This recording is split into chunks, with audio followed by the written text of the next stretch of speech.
चलिए भाई BRT 14 बेटा आज हम लोग डिस्कस करेंगे BRT 14 डिस्कस करेंगे। आई होप कि आप लोग का पेपर अच्छा हुआ होगा। हाँ तो भाई यहाँ पे फिजिकल का टॉपिक दिया गया, सॉल्यूशन दिया गया और ऑर्गेनिक केमिस्ट्री में आपको दिया गया है carboxylic acid and aromatic compound दिया गया है। चलिए भाई क्वेश्चन नंबर 51 क्या है। क्वेश्चन नंबर 51 में आपसे पूछा गया कि boiling point of the solution. बेटा क्वेश्चन नंबर 51 में पूछा गया है boiling point of this solution will be. बताइए इसका boiling point of the solution क्या होगा। ठीक है, आइए हम लोग यहाँ पे अप्लाई करेंगे delta T B equal to K B into molality M. बेटा मोलैलिटी एम क्या होता है, इसका फॉर्मूला होता है mole of solute upon mass of solvent. अगर मास ऑफ सॉल्वेंट ग्राम में दिया गया है तो 1000 से कर देंगे, मल्टीप्लाई कर देंगे। अब आप क्वेश्चन में यहाँ देखेंगे कि यदि यहाँ पे आपको डेल्टा टीबी की वैल्यू निकालनी है तो बेटा यहाँ पे आपको मोल ऑफ सॉल्यूट गिवन होना चाहिए था, बट क्वेश्चन में मोल ऑफ सॉल्यूट आपको गिवन नहीं है। तो सबसे पहले आप क्या करेंगे कि यहाँ पे मोल ऑफ अ सॉल्यूट निकालेंगे। तो इसके लिए हम लोग अप्लाई करेंगे relative lowering in a vapour pressure.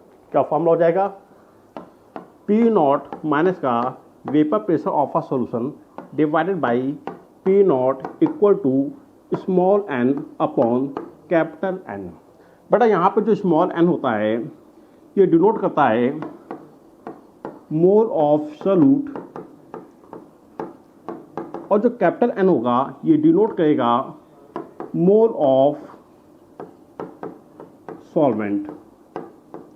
Mole of solvent को डिनोट करेगा। आइए बाय पी नॉट, क्वेश्चन में अब आपको पी नॉट की वैल्यू गिवन नहीं। पी नॉट क्या होता है, pure vapour pressure of a solvent होता है, बट क्वेश्चन में आपको पी नॉट की वैल्यू गिवन नहीं। बट हाँ क्वेश्चन ने यहाँ पे आपको एक इंफॉर्मेशन दी है कि 100 degree Celsius of a water.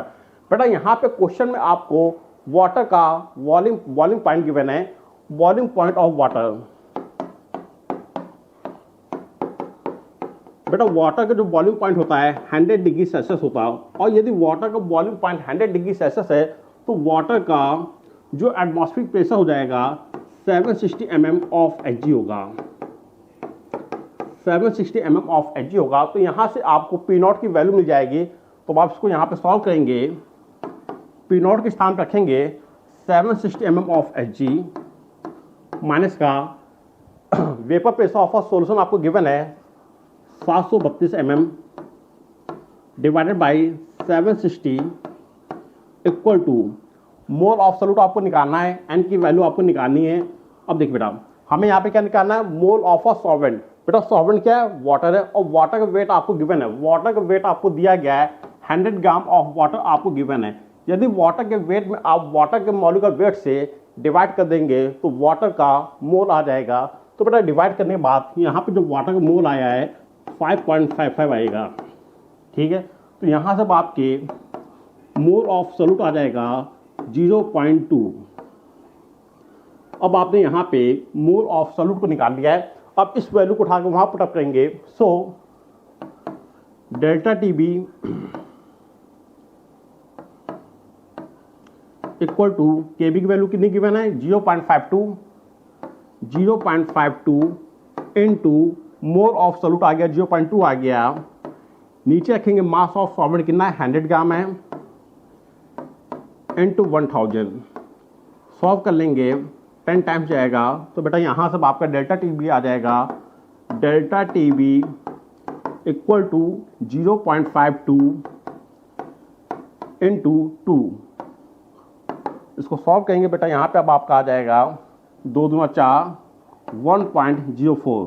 बेटा यहाँ से आपकी डेल्टा टी बी की वैल्यू आ गई 1.04 आ गया। बट क्वेश्चन में आपसे डेल्टा टी बी की वैल्यू नहीं पूछी गई है। क्वेश्चन में आपसे पूछा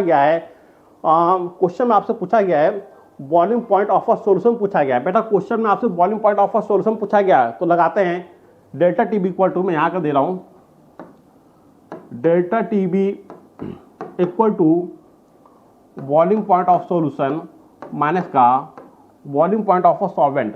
तो बेटा यहाँ पे डेल्टा टी बी की वैल्यू कितनी आ गई है, डेल्टा टी बी की वैल्यू आई है 1.04 आई है। 1.04 equal to boiling point of a solution आपको निकालना था टी नॉट की वैल्यू बेटा कितनी होगी? टी नॉट की वैल्यू आपको गिवन 100 गिवन है, तो बेटा यहां से आपका टेम्परेचर ऑफ अ सॉल्यूशन आ जाएगा 101। टेम्परेचर ऑफ अ सॉल्यूशन आपका आ गया 101 आ जाएगा, 101 degree Celsius. Third is the right answer हो जाएगा। ओके, चलिए भाई नेक्स्ट क्वेश्चन नंबर 52।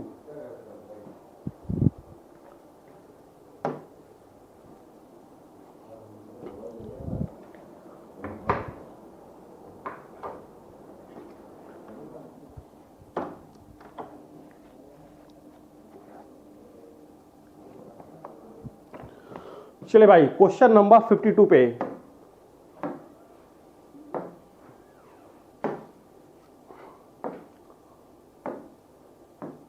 बेटा क्वेश्चन नंबर 52 में आपसे पूछा गया कि identify the major product of P Q and R in the following sequence of a reaction. चलिए भाई स्टार्ट करते हैं क्वेश्चन नंबर 52 को।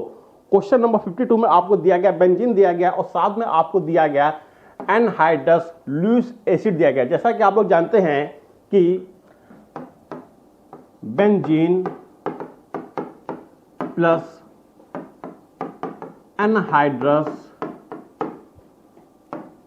AlCl3 बेटा ये कहलाता है लुईस एसिड होता है। जब बेटा कभी आपको बेंजीन के साथ एनहाइड्रस लुईस एसिड दिख जाए तो आप समझ जाएंगे कि यहां पे होगा इलेक्ट्रोफिलिक सब्स्टिट्यूशन। क्या होगा? इलेक्ट्रोफिलिक सब्स्टिट्यूशन होगा।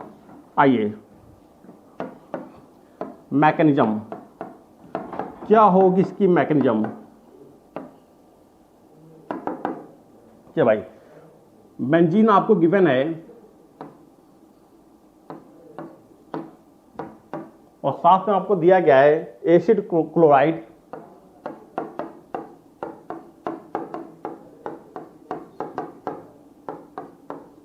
इन presence of anhydride Lewis acid AlCl3। बेटा लुईस एसिड हम उन्हें कहते हैं जिनके पास इलेक्ट्रॉनों की कमी होती है, इलेक्ट्रॉन डेफिशिएंट होता है। ये अपने इलेक्ट्रॉन की कमी को पूरा करना चाहेगा तो ये क्या करेगा कि ये जाएगा और इस एसिड हैलाइड के ऊपर अटैक करेगा। अब बेटा यहाँ पे क्या लगा? Cl लगा। जो Cl होता है एक अच्छा खासा लिविंग ग्रुप होता है। ये बेटा बॉन्ड पे इलेक्ट्रॉन को लेके बाहर निकल जाएगा और बेटा यहाँ पे टर्मिनल वाले कार्बन के ऊपर आ जाएगा, पॉजिटिव चार्ज आ जाएगा। अच्छा भाई, तो यहाँ पे आपने देखा कि यहाँ पे जो आपका इंटरमीडिएट बना है वो आपका बन गया है प्राइमरी कार्बोकैटायन।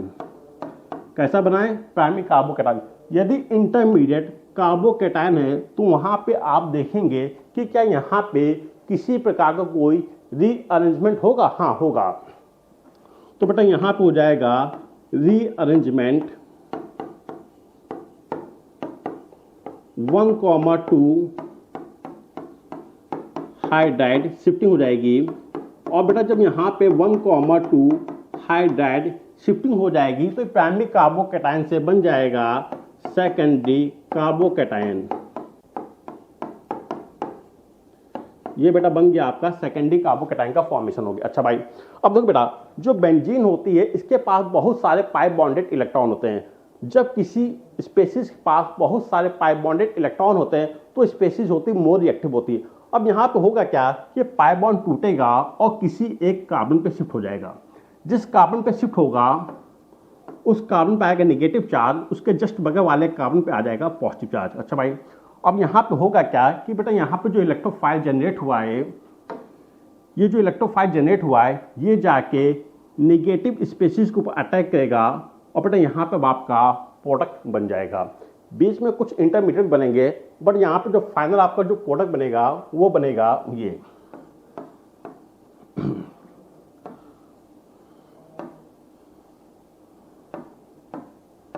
इसने जाके अटैक किया,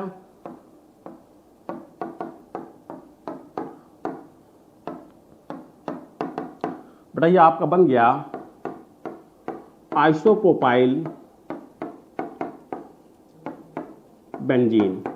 आइसोप्रोपाइल बेंजीन का एक कॉमन नेम होता है क्यूमीन, इसे हम क्यूमीन भी कहते हैं। तो बेटा यहाँ पे जो आपका जो प्रोडक्ट पी होगा ये आपका कहलाएगा प्रोडक्ट P। ये क्या हो गया, ये आपका बन गया प्रोडक्ट P बन गया। अच्छा भाई, क्वेश्चन में आपसे P पूछा गया है, Q पूछा गया प्लस R पूछा गया है। तो बेटा यहां तक की मैकेनिज्म आप लोग को समझ में आई।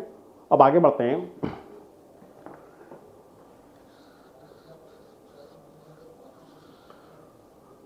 सेकंड स्टेप, बेटा यहां पे जो क्यूमीन बना है,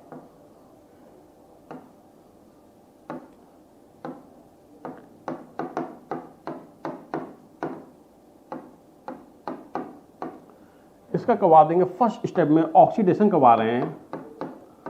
बेटा जब आप इसका फर्स्ट स्टेप में ऑक्सीडेशन कराएंगे तो बेटा यहां पे जो आपका प्रोडक्ट बनेगा वो बनेगा क्यूमीन हाइड्रोपरऑक्साइड।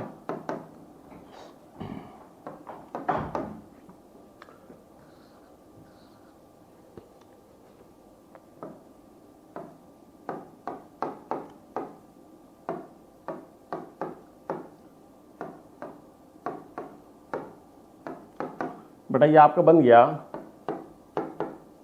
क्यूमीन हाइड्रोपरऑक्साइड का फॉर्मेशन हो गया। ये अब आपका बन गया इंटरमीडिएट, बन गया क्यूमीन हाइड्रोपरऑक्साइड बन गया। अब सेकंड स्टेप हम क्या करेंगे कि बेटा सेकंड स्टेप में हम इसके कहा देंगे एसिडिक हाइड्रोलिसिस। बेटा सेकंड स्टेप में आप इसकी एसिडिक हाइड्रोलिसिस कराएंगे। जब आप क्यूमीन हाइड्रोपरऑक्साइड की एसिडिक हाइड्रोलिसिस कराएंगे तो बेटा यहाँ से एसीटोन अलग हो जाएगा, यहाँ से बेटा एसीटोन अलग हो जाएगा और आपको मिल जाएगा फिनॉल। ये बना लेगा फिनॉल प्लस एसीटोन। ये तो कुल मिला के यहाँ पे जो आपके जो प्रोडक्ट बनेंगे वो बन गया P, Q and R। P, Q and R, यही क्वेश्चन में आपसे पूछा गया है। तो कोई आंसर मैच कर रहा है? यस। ये बेटा आपका P हो गया, ये आपका Q हो गया और ये आपका R हो गया। Fourth is the right answer हो जाएगा। ठीक है भाई, आगे बढ़ा जाए। चलिए next.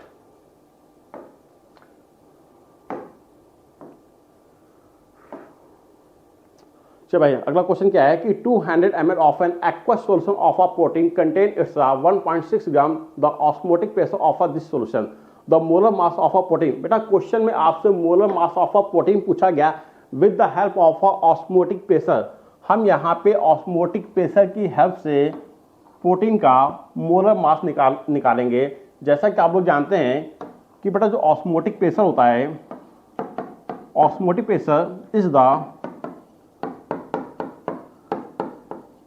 Best colligative property. Best colligative property होती है टू डिटरमाइन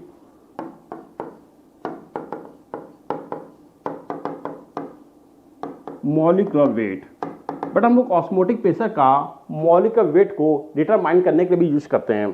तो आइए, ऑस्मोटिक प्रेशर के लिए आप फॉर्मूला अप्लाई कर सकते हैं, पाई इक्वल टू CRT, या आप ideal gas PV equal to nRT का भी यूज कर सकते हैं।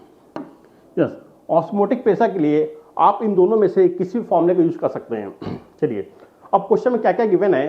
तो बेटा यहाँ क्वेश्चन में गिवन है, जो वॉल्यूम आपको गिवन है वो आपको दिया गया 200 ml of a aqueous solution. बेटा यहाँ पे वॉल्यूम आपको गिवन है 200 ml।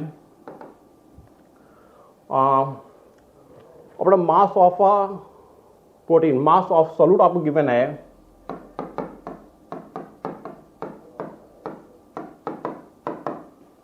1.26 gram and temperature given है 300 केल्विन।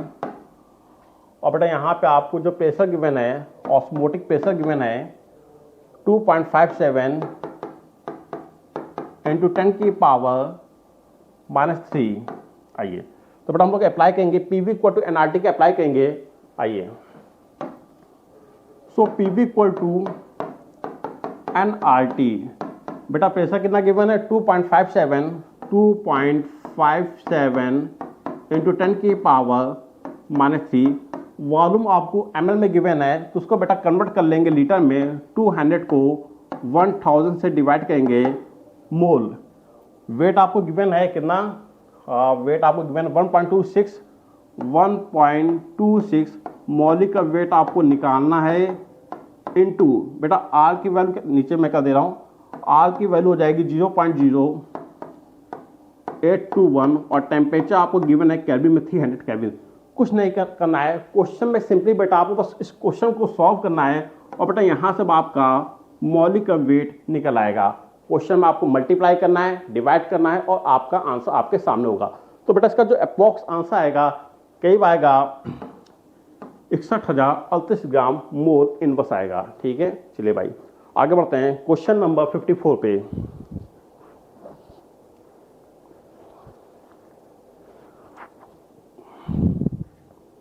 नेक्स्ट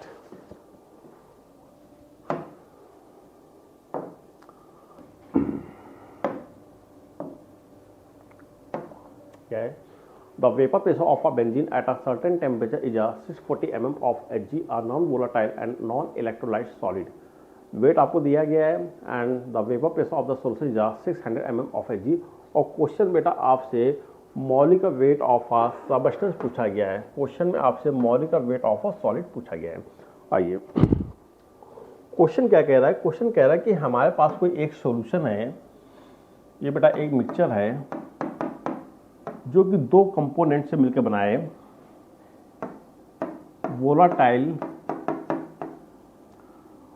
लिक्विड है, वोलाटाइल लिक्विड है, बेंजीन दिया गया है और बेटा जो दूसरा कंपोनेंट है वो आपको दिया गया है नॉन वोलाटाइल सॉल्यूट आपको दिया गया है। और क्वेश्चन में आपको क्या क्या इंफॉर्मेशन दी गई है, देखिए क्वेश्चन ने क्या कहा है कि बेंजीन का जो प्योर वेपर प्रेशर है वो आपको दिया गया है 640 mm ऑफ Hg। बेटा यहाँ पे P नॉट ऑफ बेंजीन आपको गिवन है, P not benzene 640 mm of Hg given है। अच्छा भाई यहाँ पे क्या सॉल्यूट है, तो बेटा सॉल्यूट के लिए जो P नॉट की वैल्यू होगी वो 0 हो जाएगी। फिर आगे क्या है, weight of a 2.175 gram is added. Question कह रहा है कि जो नॉन वोलाटाइल सॉल्यूट है इसका जो बेटा वेट है वो आपको गिवन है 2.175 ग्राम दिया गया है। और बेटा यहाँ पे जो बेंजीन का जो वेट है, वेट ऑफ बेंजीन है वो आपको दिया गया 39.08 ग्राम गिवन है। फिर क्वेश्चन ने क्या कहा है कि जब आपने वोलाटाइल लिक्विड के ऊपर नॉन वोलाटाइल सॉल्यूट को ऐड किया तो बेटा यहाँ पे इस सॉल्यूशन का जो vapour pressure of a solution है वो हो गया है 600 mm ऑफ Hg हो गया है, ये हो गया। तो बताइए कि नॉन वोलाटाइल सॉल्यूट का मौलिक वेट क्या होगा। तो बेटा यहाँ पे हम लोग लगाएंगे relative lowering in a vapour pressure volatile liquid and non volatile solute के लिए। तो फॉर्मूला क्या अप्लाई करेंगे, P naught of benzene minus का vapour pressure of a solution divided by P naught of benzene is equal to mole of solute upon mole of solvent. आइए बेटा P not की value कितनी दी गई है, P not B 640 minus का 600 divided by 640 is equal to mole of solute. कैसे निकालोगे, मोल का सॉल्यूट का वेट आपको गिवन है, सॉल्यूट का वेट आपको गिवन है कितना दिया गया 2.175 divided by molecular weight upon molecular weight upon weight of benzene 39.08 divided by molecular weight of benzene 78। Solve कर लेंगे इसको तो ये आ गया 1/2 आ गया, ऊपर आएगा 40, नीचे आ गया 640 इज इक्वल टू हो जाएगा 2.175 into 2 divided by molecular weight. Solve कर लेते इसको, 0 से 0 जाएगा, 1/16 आ गया, वह मल्टीप्लाई होगा 32 और 32 का 2.175 में मल्टीप्लाई करेंगे तो अप्रॉक्स आंसर आ जाएगा 69.5। ये आपका आ गया molecular weight of solute. First is the right answer हो जाएगा। आगे बढ़ते हैं क्वेश्चन नंबर 55।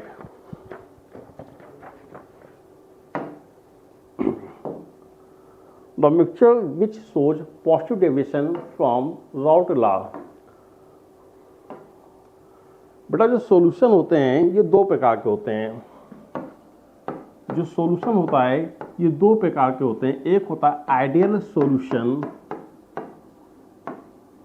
और दूसरा सॉल्यूशन होता है नॉन आइडियल सॉल्यूशन। बेटा जो नॉन आइडियल सॉल्यूशन होते हैं ये फर्दर 2 टाइप्स का डेविएशन शो करते हैं, positive deviation and negative deviation. Question में आपसे पॉजिटिव डेविएशन का एग्जाम्पल पूछे गए हैं। तो पहला आपका ऑप्शन दिया गया है इथेनॉल प्लस एसीटोन। बेटा जो इथेनॉल प्लस एसीटोन होता है ये आपका पॉजिटिव डेविएशन शो करता है। सेकंड ऑप्शन आपको दिया गया बेंजीन प्लस टॉलिन। जो बेंजीन प्लस टॉलिन होता है ये बेटा आइडियल सॉल्यूशन का एग्जाम्पल होता है। थर्ड ऑप्शन आपको दिया गया एसीटोन प्लस क्लोरोफॉर्म। जो एसीटोन प्लस क्लोरोफॉर्म होता है ये निगेटिव डेविएशन शो करता है। और जो फोर्थ ऑप्शन है क्लोरोइथेन प्लस ब्रोमोइथेन, बेटा ये होता है आइडियल सॉल्यूशन होता है। तो क्वेश्चन में आपसे पॉजिटिव डेविएशन पूछा गया है, first is the right answer हो जाएगा। आगे बढ़ते हैं question number 56। Which would quickly absorb oxygen? Alkaline solution of a pyrogallol. बेटा पायरेग्लोर का जो अल्कलाइन सॉल्यूशन होता है ये ऑक्सीजन को बड़ी आसानी से एब्जॉर्ब कर लेता है, तो इसका आंसर हो जाएगा first. Next question number 57। In a set of a reaction, acetic acid yielded a product of D। Question में आपसे प्रोडक्ट D की इंफॉर्मेशन पूछी गई है। आइए इसकी हम लोग लिखेंगे मैकेनिज्म।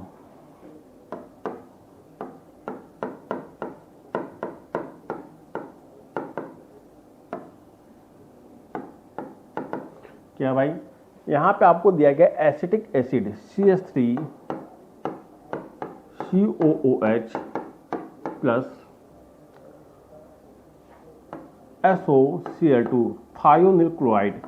बेटा जब आप एसिटिक एसिड का थायोनिल क्लोराइड के साथ रिएक्शन कराते हैं तो जहाँ जहाँ OH वहाँ वहाँ लगा देंगे Cl, तो बेटा ये बन जाएगा CH3COCl। ये अब आपका बन गया एसिड क्लोराइड।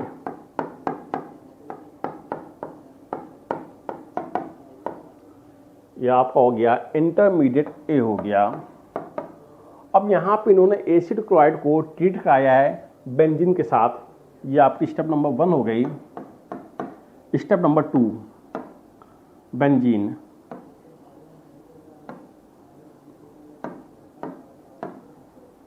ट्रीट कर रहा है CH3COCl in presence of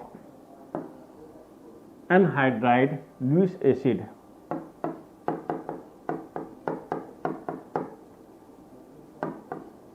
AlCl3। बेटा ये लुईस एसिड होते हैं जिनके पास इलेक्ट्रॉनों की कमी होती है, इन्हें हम इलेक्ट्रॉन डेफिशिएंट कहते हैं। तो जाहिर सी बात है कि अपने इलेक्ट्रॉनों की कमी को पूरा करना चाहेगा। अब कैसे करेगा ये? बेटा क्या करेगा कि यहाँ पे जो AlCl3 है बेटा ये आएगा और इस Cl के ऊपर अटैक करेगा और यहाँ से Cl अपने दोनों इलेक्ट्रॉन पेयर को लेके अलग हो जाएगा। जैसे Cl बेटा यहाँ से इलेक्ट्रॉन पेयर को लेके अलग होगा, इस कार्बन के ऊपर पॉजिटिव चार्ज आएगा और ये इलेक्ट्रोफाइल आपका जनरेट हो जाएगा। अच्छा भाई, अब यहाँ पे क्या होगा, ये जो इलेक्ट्रोफाइल है ये जाके बेंजीन के ऊपर अटैक करेगा। अब बेंजीन के पास बहुत सारे पाई बॉन्डेड इलेक्ट्रॉन है, ये क्या करेगा, पाई बॉन्डेड ये टूट के किसी एक ऑक्सीजन पे कार्बन पे डी लोकलाइज हो जाएगा, तो उस पर नेगेटिव चार्ज और उसके जस्ट बगल में आएगा पॉजिटिव चार्ज। तो बेटा यहाँ पे इलेक्ट्रोफाइल जाके अटैक करेगा और यहाँ पे आपको जो प्रोडक्ट भी है वो ये हो जाएगा।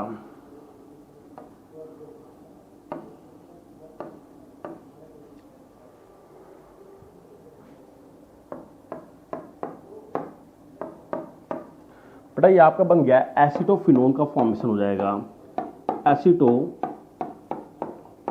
का फॉर्मेशन हो जाएगा। ये आपका बन गया प्रोडक्ट भी बन जाएगा। बट क्वेश्चन में आपसे प्रोडक्ट डी की इंफॉर्मेशन पूछी गई है। अब क्या किया इन्होंने कि एसिटोफिनोन को इन्होंने हाइड्रोजन साइनाइड के साथ ट्रीट कर दिया।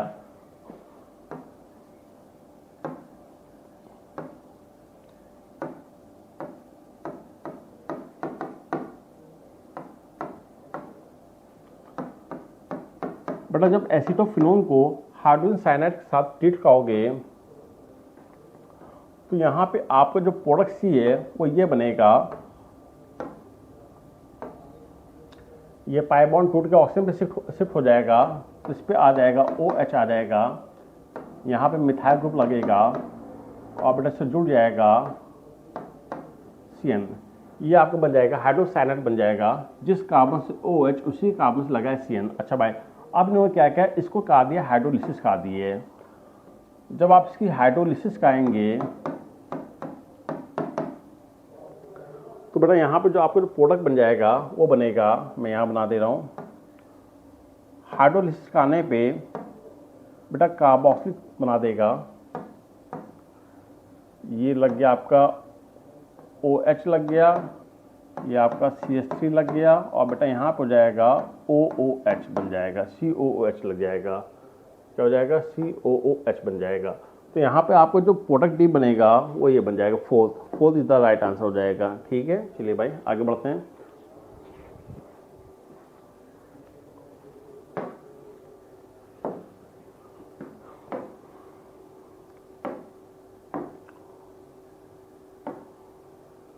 भाई क्वेश्चन कह रहा है कि 1 mole of a ionic compound produces dissolve in a water. Question कह रहा है जब हम 1 मोल आयनिक कंपाउंड को वाटर में डिजॉल्व करेंगे तो हमें कितने मोल आयन प्राप्त होंगे, क्वेश्चन में ये पूछा गया है। तो बेटा यहाँ पे आपको KF की वैल्यू गिवन है, तो फॉर्मूला लगाएंगे delta TF equal to KF into M। अच्छा भाई, यहाँ पे जो आपको जो कंपाउंड दिया गया है ये बेटा आपको कॉम्प्लेक्स कंपाउंड दिया गया है। जो कॉम्प्लेक्स कंपाउंड होते हैं ये इलेक्ट्रोलाइट होते हैं। जब इलेक्ट्रोलाइट को आप सोल्यूशन में डालोगे तो आयोनाइज हो जाएगा। तो बेटा यहाँ पे हम यूज़ करेंगे वॉन्ट हैव फैक्टर I का यूज़ करेंगे। हमें यहाँ पे I की वैल्यू निकालनी है और क्वेश्चन में आपको सोल्यूशन का फ्रीजिंग पॉइंट आपको दिया गया 0.00732 डिग्री सेल्सियस दिया गया है। तो बेटा ये आपको हो जाएगा डेल्टा TF की वैल्यू हो जाएगी। तो आइए निकाल लेते हैं, I equal to delta TF divided by KF into small m। तो बेटा हमें यहाँ पे I की वैल्यू निकालनी, डेल्टा TF की वैल्यू कितनी हो जाएगी 7.32 इंटू 10 की पावर -3 डिवाइडेड बाई KF की वैल्यू गिवन है 1.86 इंटू मोलैरिटी आपको गिवन है, कितनी गिवन है 2 इंटू 10 की पावर -3, ये आपको गिवन है। सॉल्व कर लीजिए इसको, 10 की पावर -3 10 की पावर -3 गया, इसको सॉल्व कीजिए। 2 3 6, 2 6 12, फिर 2 6 12। बेटा इसको सॉल्व करेंगे तो यहाँ पे अप्रॉक्स आएगा 1.96 आएगा। तो बेटा 1.96 अप्रॉक्स आ जाएगा, 2 मोल आयोनाइज हो जाएंगे। कितने मोल, 2 मोल आयोनाइज हो जाएंगे। आंसर क्या हो जाएगा, 4 हो जाएगा। Next question number 59। Question number 59, consider the following compound, the correct decreasing order of their reactivity towards hydrolysis. Question में आपसे हाइड्रोलिसिस के प्रति रिएक्टिविटी का ऑर्डर पूछा गया है। यहाँ पे आपको डिफरेंट टाइप के एसिड हाईलाइट दिए गए हैं और डिफरेंट टाइप के वहाँ पे पहला पोजीशन पे ग्रुप लगाए गए हैं। तो आइए बस देखिए समझते हैं मैकेनिज्म क्या होगी इसकी।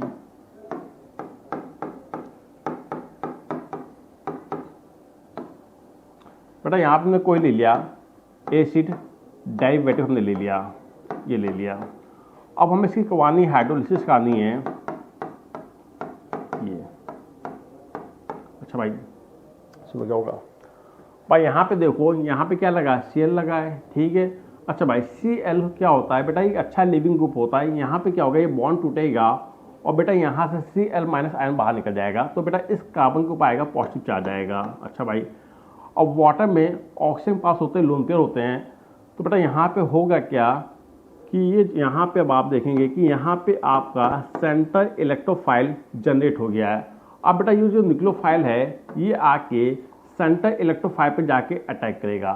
कुल मिलाकर हम यहाँ पे ये कह सकते हैं कि जहाँ पे जितना अच्छा सेंटर इलेक्ट्रोफाइल होगा वहाँ पे हाइड्रोलिसिस के प्रति रिएक्टिविटी उतनी ज़्यादा हो जाएगी। तो यहाँ पे बेटा कार्बन के ऊपर पॉजिटिव चार्ज जितना ज़्यादा, हाइड्रोलिसिस उतनी ज़्यादा। आइए तो भाई पहला ऑप्शन आप देखेंगे। सेकंड ऑप्शन बेटा यहाँ पे पैरा पोजिशन पे लगा है -R इफेक्ट लगा है। जो -R इफेक्ट होता है ये इलेक्ट्रॉन विद डाइंग ग्रुप होते हैं, ये बॉन्ड पे इलेक्ट्रॉन को अपनी तरफ पुल करेगा, ये बॉन्ड पे इलेक्ट्रॉनों को अपनी तरफ पुल करेगा। तो बेटा यहाँ पे जो सेंटर मेटल है इसके ऊपर आएगा पार्शियल पॉजिटिव चार्ज आएगा। अच्छा भाई थर्ड ऑप्शन में लगा है बेटा CH3 लगा, ये बेटा +R इफेक्ट शो करते हैं। जो +R इफेक्ट होते हैं ये इलेक्ट्रॉनों को रिपेल करते हैं। तो बेटा यहाँ पे जो सेंटर एटम है इस पर चार्ज आएगा पार्शियल नेगेटिव चार्ज आएगा। सेंटर एटम के ऊपर पार्शियल नेगेटिव चार्ज है, मतलब यहाँ पे रिएक्टिविटी को डिक्रीज कर देगा। फोर्थ ऑप्शन में लगा है CHO एल्डिहाइड लगा है। बेटा जो एल्डिहाइड होता है ये -R इफेक्ट शो करता है। तो बेटा जाहिर सी बात है कि यहाँ पे जो सेंटर एटम है इसके ऊपर आएगा पार्शियल पॉजिटिव चार्ज आएगा। और बेटा फर्स्ट ऑप्शन में कोई भी ग्रुप नहीं लगा है। But NO2 is a more dominating than aldehyde. तो बेटा जहाँ पे -R इफेक्ट ज़्यादा होगा उसकी रिएक्टिविटी हाइड्रोलिसिस के प्रति ज़्यादा हो जाएगी। तो उसका जो ऑर्डर बन के आएगा सेकंड होगा मोर, फिर हो जाएगा फोर्थ, उसके बाद आएगा फर्स्ट और सबसे लास्ट में आ जाएगा आपका थर्ड। ये निकल के आएगा, रिएक्टिविटी का ऑर्डर निकल के आएगा। कोई आंसर मैच कर रहा है? Second, fourth, one, third. Third is the right answer हो जाएगा। चलिए भाई आगे बढ़ते हैं। अभिषेक क्या कि identify compound X in the following sequence of a reaction. चलिए भाई हमें यहाँ पे X को आइडेंटिफाई करना है। तो बेटा क्वेश्चन में यहाँ पे आपको टॉलिन दिया गया है और टॉलिन का हमने कहा दिया क्लोरीनेशन कहा दिया इन प्रेजेंस ऑफ अ सनलाइट। जैसा कि आप लोग जानते हैं कि बेटा यहाँ पे Cl2 है इन प्रेजेंस ऑफ अ सनलाइट। तो बेटा ये फ्री रेडिकल मैकेनिज्म को फॉलो करेगा। फ्री रेडिकल मैकेनिज्म को फॉलो करेगा और बेटा रिएक्टेंट में आपको दिया गया है टॉलिन दिया गया है। तो बेटा यहाँ पे क्या बनेगा? बेटा यहाँ पे बनेगा जो X आपका बनेगा ये होगा डाइक्लोरो डेरिवेटिव हो जाएगा। डाइक्लोरो डेरिवेटिव प्रोडक्ट आपका बनेगा। तो आंसर हो जाएगा थर्ड हो जाएगा। आगे बढ़ते हैं question number 61। A solution has a 1:4 more ratio of pentane to hexane. The vapor pressure of the pure hydrocarbon at a 20 degrees Celsius are 440 mm of Hg, pentane 120 mm of Hg। और बेटा question में आपसे मोल fraction of a pentane पूछा गया है। Question में आपसे मोल fraction of pentane पूछा गया इन अ वेपर फेस में। जब कभी आपसे क्वेश्चन में वेपर फेस में मोल फ्रैक्शन पूछा जाए तो बेटा वहाँ पे अब आप लगाएंगे relation between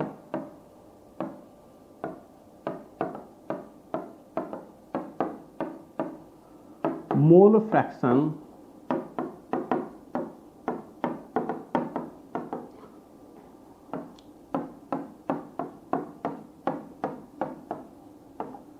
in solution face. बेटा सॉल्यूशन फेस में जो मोल फ्रैक्शन होगा उसको X से एंड XB से डिनोट करेंगे and mole fraction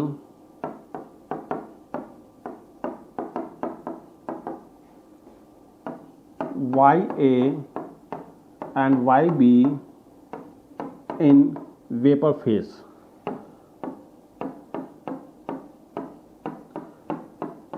solution phase के मोल फ्रैक्शन और वेपर फेज के मोल फ्रैक्शन, इन दोनों के बीच में हम लोग लगा देते हैं, रिलेशन लगा देते हैं। तो बेटा यहाँ से आपका वेपर फेज में मोल फ्रैक्शन निकल आएगा। फॉर्मूला क्या अप्लाई करेंगे? फॉर्मूला अप्लाई करेंगे mole fraction of A in a vapour phase equal to mole fraction of A into P naught A divided by mole fraction of A into P naught A plus mole fraction of B into P naught of B. इस फॉर्मूले को आप apply करेंगे तो आपका mole fraction in vapour phase पे निकल आएगा। आइए अब देखते हैं क्वेश्चन में क्या क्या गिवन है। तो बेटा क्वेश्चन में आपको गिवन है पेंटेन एंड हेक्सेन।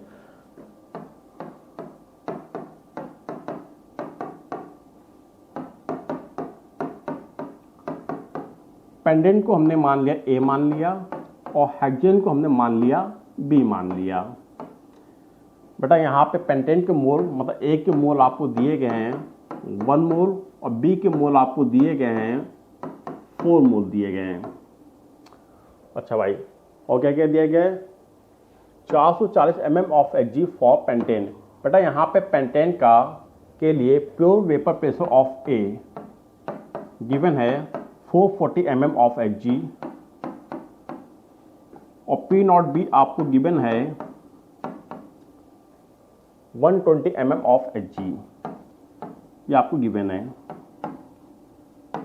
चलिए भाई, अब क्या करते हैं, हम लोग निकालेंगे मोल फ्रैक्शन निकाल लेते हैं। तो मोल फ्रैक्शन निकालना आप लोग को आता होगा। Mole fraction of A equal to mole of A divided by total mole 5 हो गए।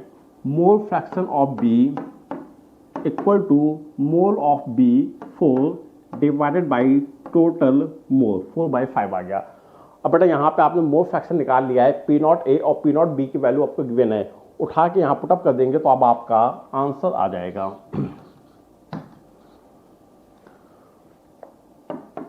सो mole fraction of B A in a vapour phase equal to mole fraction of A कितना आ गया? 1/5 आ गया, 1/5 कर दिया इनटू पी नॉट ए की value आपको गिवन है 440 mm of Hg divided by 1/5 into 440 mm of Hg plus mole fraction of B 4/5 and P naught B की वैल्यू गिवन है 120। सॉल्व कर लेते इसको। 5 ठीक 40 88, ये कितने बार जाएगा? 5 दूना 10, 5 चौको 20, 24 का 4 में मल्टीप्लाई हो जाएगा, 4 चौको 16 और 4 दूना 6 76, 4 दूना 8 96।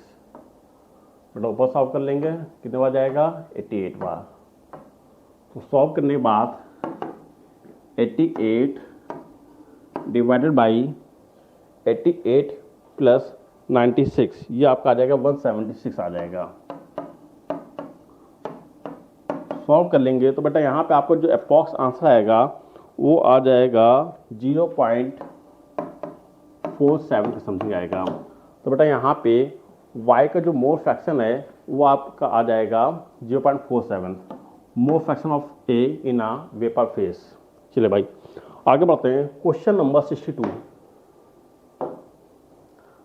Identify the correct oleum from the following. बेटा यहाँ पे आपको ओलियम का फॉर्मूला बताना है। तो ये आपको याद होना चाहिए कि जो ओलियम का जो फॉर्मूला होता है वो होता है H2S2O7 होता है। क्या होता है? H2S2O7 is the formula of a oleum. Next, if molality of a dilute solution is a double then the value of molar dissipation constant। बेटा क्वेश्चन में आपसे मोलर डिपेशन कांस्टेंट की वैल्यू पूछी गई। यदि मोलैलिटी को हम जस्ट डबल कर दें, जैसा कि आप लोग जानते हैं कि जो KF होता है ये बेटा होता है molar definition molar depression constant.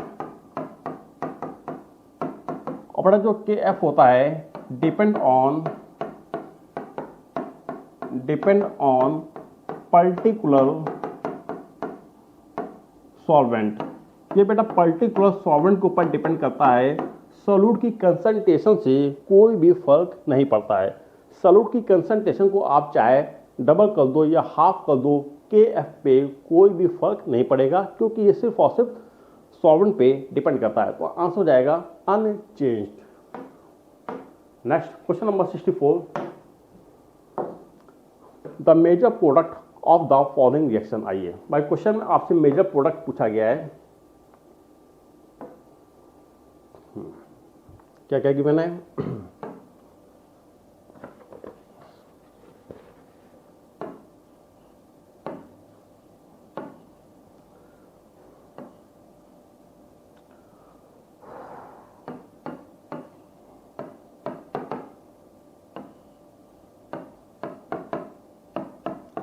But आपको थैलिक एसिड दिया गया है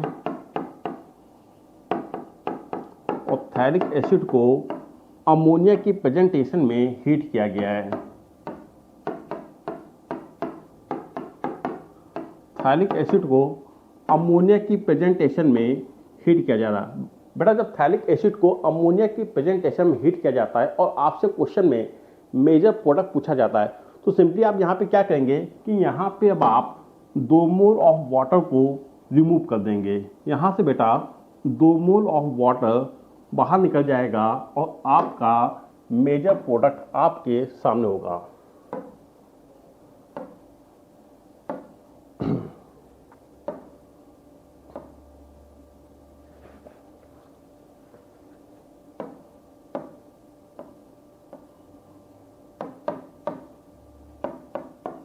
और NH आके यहाँ पे लग जाएगा और बेटा आपका बन जाएगा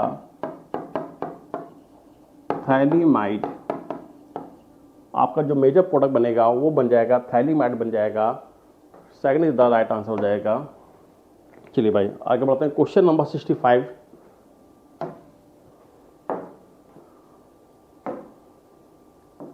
the vapour pressure of CCl4 at a 25 degree Celsius is a 143 mm of Hg of a non-volatile solute। Molecular weight आपको दिया गया है, dissolve in 100 gram of CCl4, the vapour pressure of the solution. बेटा question में आपसे vapour pressure of a solution पूछा गया है, तो बेटा यहाँ पे लगाएंगे relative lowering in vapour pressure का सेकंड वाला केस का इक्वेशन लगाएंगे। P0 माइनस का vapour pressure of a solution upon P0 equal to small n divided by capital N। बेटा यहाँ पे आपको जो सॉल्वेंट है CCl4 आपको दिया गया, जिसका P0 की वैल्यू आपको गिवन है 143 mm ऑफ Hg। बेटा यहाँ पे हो जाएगा 143 माइनस का वेपर प्रेशर ऑफ सॉल्यूशन आपसे पूछा गया है upon 143 is equal to small n। बेटा यहाँ पे आपको जो स्मॉल n है ये डिनोट करेगा मोल ऑफ अ सॉल्यूट को डिनोट करेगा। तो बेटा यहाँ पे जो आपका नॉन वोलाटाइल सॉल्यूट है इसका मॉलिक्यूलर वेट दिया गया 65 दिया गया है और वेट कितना दिया गया 0.5 ग्राम दिया गया है। चलिए भाई, तो बेटा यहाँ पर हो जाएगा 0.5 डिवाइडेड बाई और कितना दिया गया मॉलिक्यूलर वेट कितना 65 है, 65 हो गया अपॉन जो सॉल्वेंट उसका वेट आपको दिया गया 100 ग्राम दिया गया है upon molecular weight of a CCl4। बेटा मॉलिक्यूलर वेट ऑफ CCl4 कितना हो जाएगा निकाल लीजिए आप। तो बेटा molecular weight of a CCl4 आएगा 154 आ जाएगा। जब आप इस वैल्यू को सॉल्व करेंगे तो बेटा यहाँ से अब आपका vapour pressure of a solution आ जाएगा। तो अप्रॉक्स आपका vapour pressure of a solution जो आएगा 141 के समथिंग आएगा। ठीक है, सिंपली यहाँ पे अब आपको सॉल्व करना और कुछ नहीं करना है। चलिए भाई आगे बढ़ते हैं। Question number 66, pure nitrogen is prepared in the laboratory by heating और मिक्सचर ऑफ। भाई यहाँ पे क्वेश्चन कह रहा है कि बताइए कि प्योर नाइट्रोजन को लैब में कैसे फॉर्मेशन किया जाता है। तो बेटा लैब मेथड क्या होता है, प्योर नाइट्रोजन को लैब में बनाने के लिए ammonium chloride plus sodium nitrite को हीट करते हैं। तो बेटा यहाँ बन जाता है अमोनियम नाइट्राइट का फॉर्मेशन होता है। और बेटा अमोनियम नाइट्राइट को जब हम फर्दर हीट करते हैं तो बेटा हमें मिलती है N2 गैस मिलती है प्लस 2 मोल वाटर के अलग हो जाते हैं। ये आपका होता है लैब मेथड होता है। तो बेटा यहाँ पे हम क्या क्या लेते हैं, ammonium chloride and sodium nitrite को लेते हैं। Fourth is the right answer होगा। आगे बढ़ते हैं।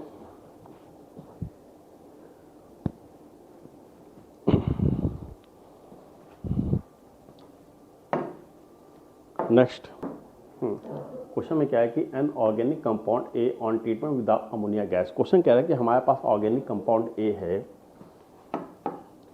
जो कि अमोनिया के साथ ट्रीट कर रहा है और प्रोडक्ट बी बन रहा है। बी को जब हमने हीट किया तो बेटा इसने बना दिया प्रोडक्ट सी बनाया। अच्छा भाई, सी को फिर हमने रिएक्ट करवा दिया Br2 in presence of potassium hydroxide. तो बेटा यहाँ पे जो फाइनल आपका प्रोडक्ट बना है वो बना इथाइल एमीन। इथाइल एमीन ये आपका फाइनल प्रोडक्ट बना है। और क्वेश्चन ने आपसे एक की इंफॉर्मेशन पूछी, बताई कि ए रिएक्टेंट क्या होगा। अच्छा भाई, जब आपने सी को Br2 in presence of base लिया तो बेटा यहाँ पे प्राइमरी एमीन का फॉर्मेशन हुआ। ये बेटा जैसा आप लोग जानते हैं कि बेटा ये होती है नेमिंग रिएक्शन होती है, ये कहलाती है हॉफमैन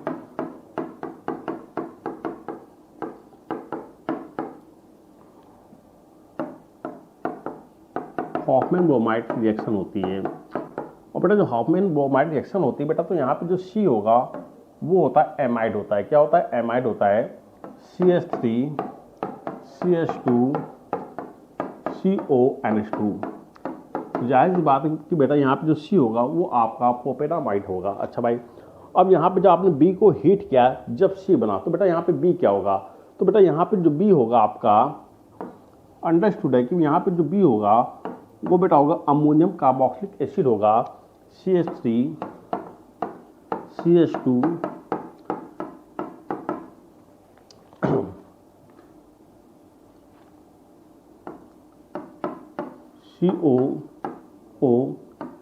NH4 प्लस होगा, NH4 प्लस होगा। अच्छा भाई, ये होगा मतलब जब आप अमोनियम कार्बोक्सिलेट को हीट करेंगे तो बेटा एसिड एमाइड का फॉर्मेशन होगा। अब क्वेश्चन यहाँ पे उठा कि अमोनियम कार्बोक्सिलेट बनेगा कैसा, तो बेटा यहाँ पे जब आप प्रोपेनोइक एसिड को जब आप CH3 CH2 COOH जब आप प्रोपेनोइक एसिड को अमोनिया के साथ ट्रीट कराएंगे तो बेटा ये बना लेगा अमोनियम सॉल्ट बना लेता है। ठीक है, उसका जो राइट आंसर हो जाएगा वो हो जाएगा प्रोपेनोइक एसिड हो जाएगा। कोई आंसर मैच कर रहा है? Yes, fourth is the right answer हो जाएगा फोर्थ। आगे बढ़ते हैं, क्वेश्चन नंबर 68। स्टेटमेंट वाला क्वेश्चन है, acidic strength increases in the order given HF HCl HBr HI। अच्छा भाई, डाउन द ग्रुप आने पे एसिडिक स्ट्रेंथ इंक्रीज करे, स्टेटमेंट 1 है। स्टेटमेंट 2 क्या दिया गया, as the size of a element fluorine chlorine bromine and iodine increases down the group the bond strength of HF HCl HBr and HI decrease. बिल्कुल सही है, स्टेटमेंट 1 भी सही दिया गया है और स्टेटमेंट 2 भी आपको बिल्कुल सही एक्सप्लेन कर रहा है, तो आंसर हो जाएगा second, both.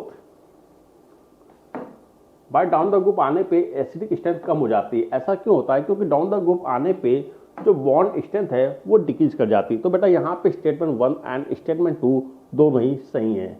Next question number 69, which of the following compound will react with the sodium bicarbonate solution to give a sodium salt of a carbon dioxide. अच्छा भाई, पहला ऑप्शन आपको दिया गया एसिटिक एसिड दिया गया। बेटा यहाँ पे जो सोडियम बाइकार्बोनेट है ये आपको बेस दिया गया है, और जो बेस होते हैं वो ट्रीट करते हैं एसिड के साथ। सोडियम बाइकार्बोनेट और सोडियम कार्बोनेट ये होते तो मेटल हैं, सॉरी ये होते तो कार्बोनेट है, बट इनका जो नेचर होता है, सॉल्ट होते हैं, इनका जो नेचर होता है वो बेसिक नेचर होता है, और जो बेस होते हैं वो एसिड के साथ ट्रीट करते हैं। तो पहला ऑप्शन आपको दिया गया एसिटिक एसिड दिया गया है CH3 COOH, और इसको हमने ट्रीट करा दिया सोडियम बाइकार्बोनेट। तो बेटा यहाँ पे जो आपको जो प्रोडक्ट बनेगा sodium acetate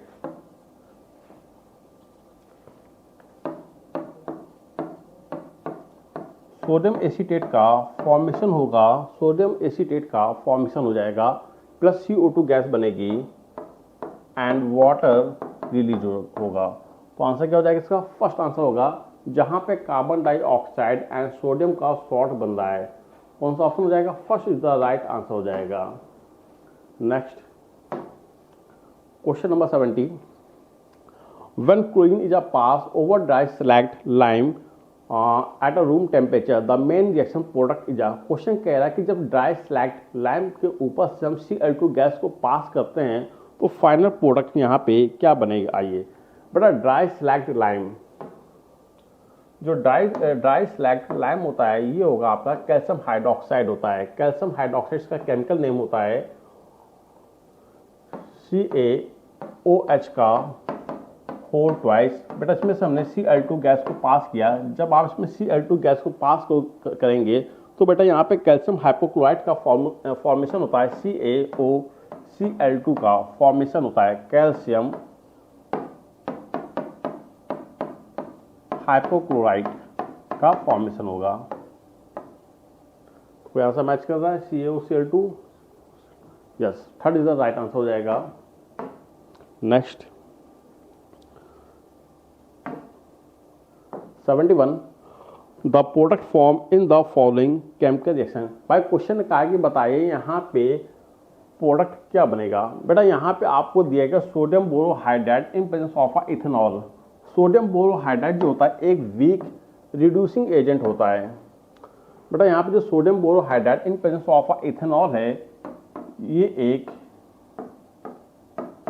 week reducing agent होता है, और जो वीक रिड्यूसिंग एजेंट होता है ये सिर्फ और सिर्फ aldehyde, ketone and acid chloride, acid chloride को रिड्यूस कर देता है अल्कोहल में। आइए भाई, अब बेटे यहाँ पे देखिए, यहाँ पे आपको दिया गया ईस्टर दिया गया। ये आपको क्या दिया गया? ये तो बेटा आपको ईस्टर दिया गया, तो बेटा ये ईस्टर को तो रिड्यूस नहीं कर पाएगा, पर हाँ यहाँ पे आपको दिया गया कीटोन दिया गया है। बेटा ये कीटोन को रिड्यूस कर देगा और बना देगा अल्कोहल। क्या बना देगा? अल्कोहल बना देगा। कोई आंसर मैच कर इसका? यस, पहला तो फर्स्ट द राइट आंसर हो जाएगा। यहाँ पे आप देखिए किसने कीटोन को रिड्यूस करके अल्कोहल का फॉर्मेशन कर दिया है, और ईस्टर जैसा पहले था वैसा अभी भी है। First is the right answer हो जाएगा। नेक्स्ट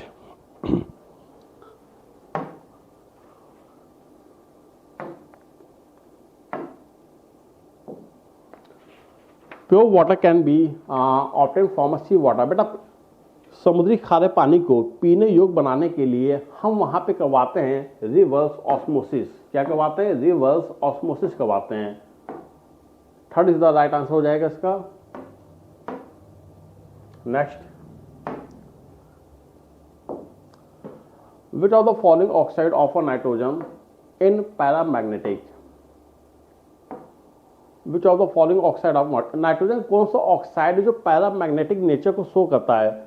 बेटा NO2, जो NO2 होता है ये पैरामैग्नेटिक नेचर को शो करेगा। पैरामैग्नेटिक होगा एट अ रूम टेम्परेचर पे, एट अ रूम टेम्परेचर पे। यदि हम NO2 को रूम टेम्परेचर पे लेते हैं तो इसका जो नेचर होता है वो पैरामैग्नेटिक हो जाता है। हाँ, यदि आपने टेम्परेचर को 0 डिग्री सेल्सियस कर दिया तो बेटा ये बिहेव करता है डायामैग्नेटिक के तरीके। Next question number 74, bleaching powder react with a few drop of a concentration HCl to give. चलिए भाई, क्वेश्चन क्या है? क्वेश्चन कह रहा है कि bleaching powder react with the concentration of HCl to give. बाय ब्लीचिंग पाउडर को हमने यहाँ पे कंसंट्रेटेड HCl के साथ ट्रीट कराया। ब्लीचिंग पाउडर CaOCl2, इसको ट्रीट करा रहे हैं कंसंट्रेटेड HCl, ट्वाइस HCl ले लिया। तो बेटा यहाँ पे जो प्रोडक्ट आपका बनेगा वो बन जाएगा कैल्शियम क्लोराइड। कैल्शियम क्लोराइड का फॉर्मेशन होगा, प्लस Cl2 गैस बनेगी और वाटर रिलीज होगा। कोई आंसर मैच? हाँ, Cl2 गैस। जब आप ब्लीचिंग पाउडर को कंसनट्रेटेड HCl के साथ ट्रीट कराते हैं तो बेटा वहां पे Cl2 गैस का फॉर्मेशन होता है। फर्स्ट आंसर तो राइट हो जाएगा। Next question number 75, the relationship between osmotic pressure at 273 kelvin when 10 gram glucose दिया गया है, 10 ग्राम यूरिया दिया गया है एंड 10 ग्राम ऑफ सुक्रोज दिया गया है, are dissolve in 250 ml of water is. अच्छा भाई, क्वेश्चन में आपसे ऑस्मोटिक प्रेशर का ऑर्डर पूछा गया है। भाई जो ऑस्मोटिक प्रेशर होती है कॉलिगेटिव प्रॉपर्टी होती है। बड़ा osmotic pressure is a colligative property.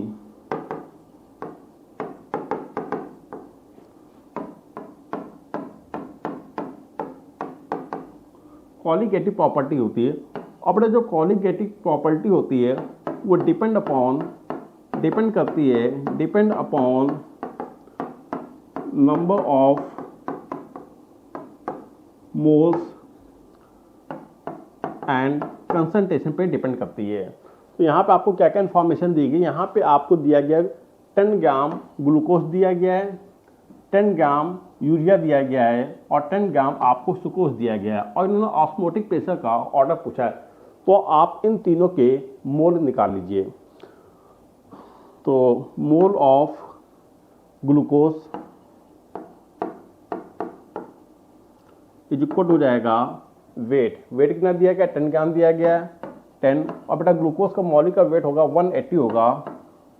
इसको सॉल्व करेंगे तो यहाँ पे अब आपका जो मोल आ जाएंगे 0.05 मोल आ जाएंगे। इसके लिए हो गया ऑस्मोटिक प्रेशर P1 हो गया। ऑस्मोटिक प्रेशर P2 के लिए हो जाएगा मोल ऑफ यूरिया, वेट दिया गया है 10 ग्राम दिया गया है। यूरिया का मॉलिक्यूलर वेट होता 60 होता है। बट जब इसको सॉल्व करेंगे इसके मोल आ जाएंगे 0.16 मोल आ जाएंगे। P3 osmotic pressure P3 is equal to जाएगा मोल ऑफ सुक्रोज, वेट आपको दिया गया 10 ग्राम दिया गया है और सुक्रोज का मॉलिक्यूलर वेट होता है 342 होता है। सॉल्व करेंगे तो इसके मोल आ जाएंगे 0.03 मोल आ जाएंगे। आपने इन सभी के मोल निकाल लिए हैं। अब जिसके मोल ज़्यादा उसका ऑस्मोटिक प्रेशर होगा ज़्यादा होगा। तो सबसे ज़्यादा ऑस्मोटिक प्रेशर किसका होगा? यूरिया का, क्योंकि इसके मोल सबसे ज़्यादा हो गए। तो P2 हो गया। फिर क्या आ जाएगा? फिर आ जाएगा आपका P1 आ जाएगा और सबसे कम ऑस्मोटिक प्रेशर होगा P3 का होगा, सुक्रोज का होगा। P2 P1 P3 first is the right answer हो जाएगा। चलिए भाई आगे बढ़ते हैं।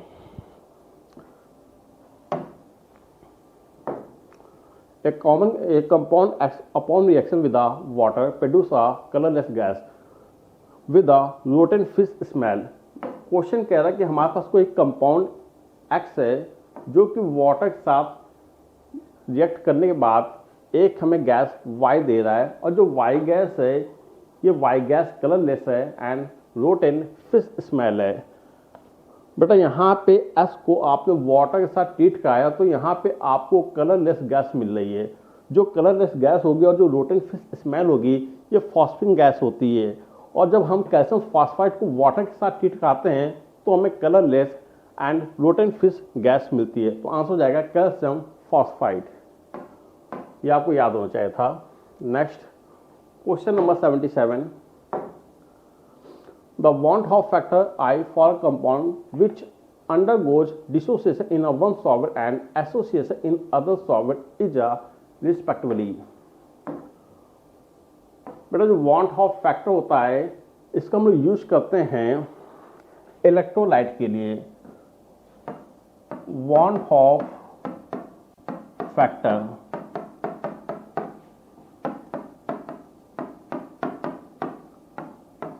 I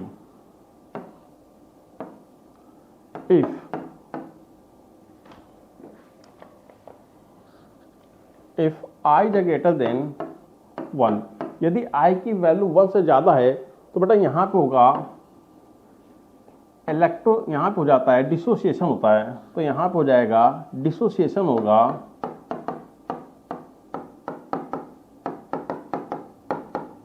इसका मतलब जो आपको जो इलेक्ट्रोलाइट होगा वो वाटर में जाके डिसोसिएट हो जाएगा अगर आई की वैल्यू 1 से ज़्यादा है। और यदि आई की वैल्यू आई जा लेस देन 1, यदि आई की वैल्यू 1 से कम है तो बेटा यहाँ पे जो आपको जो आयनिक सॉलिड है वो एसोसिएट हो जाता है। और यदि आई की वैल्यू 1 के इक्वल है तो बेटा यहाँ पे जो आपका जो आयनिक सॉलिड होगा वो नॉन इलेक्ट्रोलाइट होगा, मतलब ना वो तो डिसोसिएट इलेक्ट्रोलाइट होगा, ना तो वो डिसोसिएट होगा और ना ही एसोसिएट होगा। तो क्वेश्चन में क्या है कि want how factor for a compound dissociation, अगर डिसोसिएशन है तो आई की वैल्यू 1 से ज़्यादा होगी, मतलब ग्रेटर देन 1 होगा। और आगे क्या दिया गया एंड एसोसिएशन, यदि एसोसिएशन है तो आई की वैल्यू कम हो जाएगी, तो greater than and less than, yes third is the right answer हो जाएगा। पहले ग्रेटर होगा बाद में लेस देन होगा। चलिए भाई आगे बढ़ते हैं। Next, identify A and predict the type of a reaction. अच्छा भाई यहाँ पे मीटा पोजिशन पर आपको बोमो दिया गया है। मीटा बोमो बेटा ये आपको मीटा बोमो एनिसोल दिया गया और बेटा मीटा बोमो एनिसोल को हम ट्रीट करा रहे हैं सोडामाइड के साथ। अब मीटा पोजीशन पे लगा है, बोमिन लगा है, तो बेटा यहाँ पे जो आपको जो डिजायर्ड प्रोडक्ट होगा वो हो जाएगा, जो ए बनेगा वो होगा मीटा सब्स्टिट्यूटेड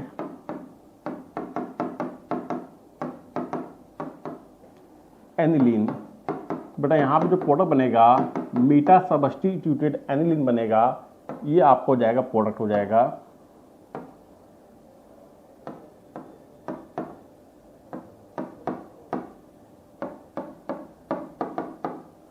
कोई आंसर मैच कर रहा है? Fourth is the right answer हो जाएगा, मीटा सब्स्टिट्यूटेड एनिलीन का फॉर्मेशन होगा। Next question number 79, nitrogen dioxide and sulphur dioxide have some properties in a common, which property is shown by one of these compound but not by the other, is used as a food preservation। बेटा जो second option दिया गया बिल्कुल सही option दिया गया है। जो फूड प्रिजर्वेशन होता है इसमें बेटा हम लोग NO2 का यूज नहीं करते हैं, NO2 गैस का यूज नहीं किया जाता है फूड प्रिजर्वेशन में, बाकी प्रॉपर्टीज सेम होती हैं। आगे, और 5% of a cane sugar molecular weight आपको इतना दिया गया है, is isotonic with 1% of a substance, और मॉलिक्यूलर वेट ऑफ एक्स आपसे पूछा गया है। क्वेश्चन कह रहा है कि हमारे पास दो आइसोटोनिक सॉल्यूशन है। पहले तो आप ये समझिए कि आइसोटोनिक सॉल्यूशन होते क्या हैं। आइसोटोनिक सॉल्यूशन, जो आइसोटोनिक सॉल्यूशन होते हैं हुज कंसंट्रेशन सेम, बेटा जिनकी कंसंट्रेशन सेम होती है, यदि कंसंट्रेशन सेम है तो जाहिर सी बात है कि इनका ऑस्मोटिक प्रेशर भी क्या होगा, सेम हो जाएगा। Pi equal to C1RT is equal to pi equal to C2RT। यदि बेटा इन दोनों सॉल्यूशन की कंसंट्रेशन आपस में सेम है तो दोनों सॉल्यूशन कहलाएंगे आइसोटोनिक सॉल्यूशन कहलाएंगे। अगर यदि आइसोटोनिक सॉल्यूशन है तो इनका जो ऑस्मोटिक प्रेशर होगा वो भी क्या हो जाएगा, सेम हो जाएगा। पाई से पाई कैंसिल आउट हो जाएगा, RT चला गया, तो C1 इक्वल टू हो जाएगा C2 हो जाएगा। अब यहाँ पे क्वेश्चन में आपसे C2 के लिए मॉलिक्यूलर वेट आपसे पूछा गया है। तो भाई यहाँ पे जो पहला सॉल्यूशन आपको दिया गया केन शुगर का,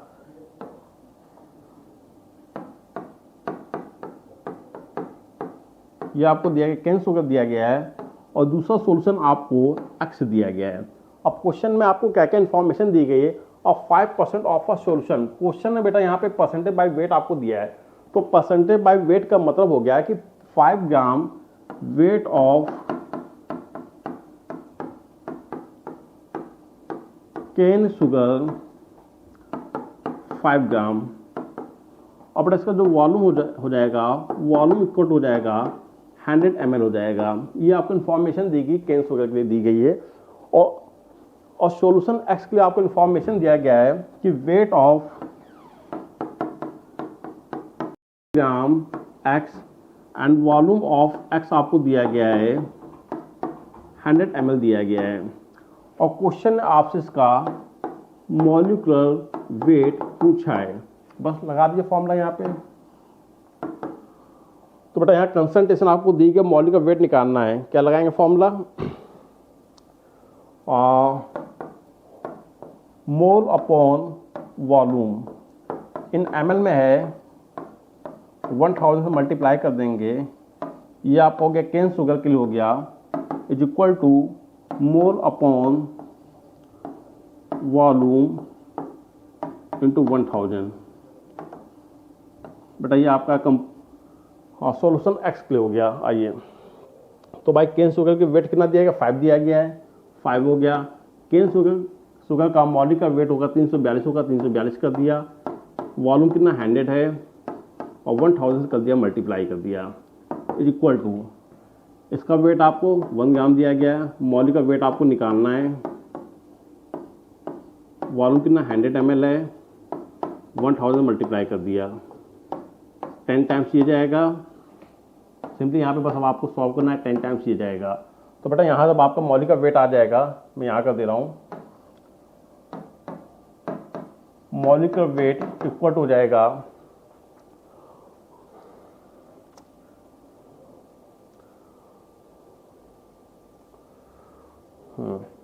मॉलिक्यूलर वेट इक्वल हो जाएगा 342 इंटू 10 डिवाइडेड बाई 50, 5 टाइम्स जाएगा। बट इसको सॉल्व कर लेंगे तो अप्रॉक्स आपका आ जाएगा 68.4 के समथिंग आ जाएगा मॉलिक्यूलर वेट। तो आंसर क्या हो जाएगा इसका? First is the right answer हो जाएगा। आगे बढ़ते हैं।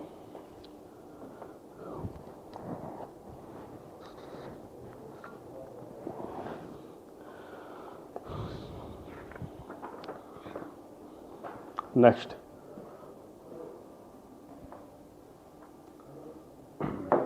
Question number 81। क्वेश्चन में आपको स्ट्रक्चर दिया गया, क्वेश्चन में आपसे हाइपोफॉस्फोरस एसिड का करेक्ट स्ट्रक्चर पूछा गया है। बेटा हाइपोफॉस्फोरस एसिड का जो फॉर्मूला होता है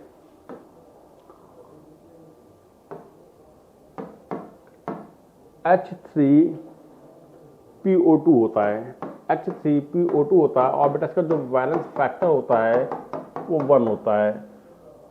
तो बेटा third is the right answer हो जाएगा। H3PO2 है और इसका वैलेंस फैक्टर भी 1 है। ठीक है, वही हाइड्रोजन आयोनाइज्ड होंगे जो ऑक्सीजन के साथ लगे होंगे। Third is the right answer हो जाएगा। आगे question number 82। P2O5 is heated with water to give. P2O5 को जब आप वाटर की प्रेजेंटेशन में हीट करते हैं तो फॉर्मेशन होता है ऑर्थोफॉस्फोरिक एसिड का। बेटा याद रखिएगा, P2O5 को जब आप वाटर की प्रेजेंटेशन में हीट करेंगे तो ऑर्थोफॉस्फोरिक एसिड का फॉर्मेशन होता है। चलिए भाई आगे बढ़ते हैं। Next, which of the following compound gives benzoic acid on hydrolysis. वो कौन सा कंपाउंड है जो बेंजोइक एसिड आपको देगा ऑन हाइड्रोलिसिस पे? पहला ऑप्शन आपको दिया गया क्लोरोबेंजीन दिया गया है।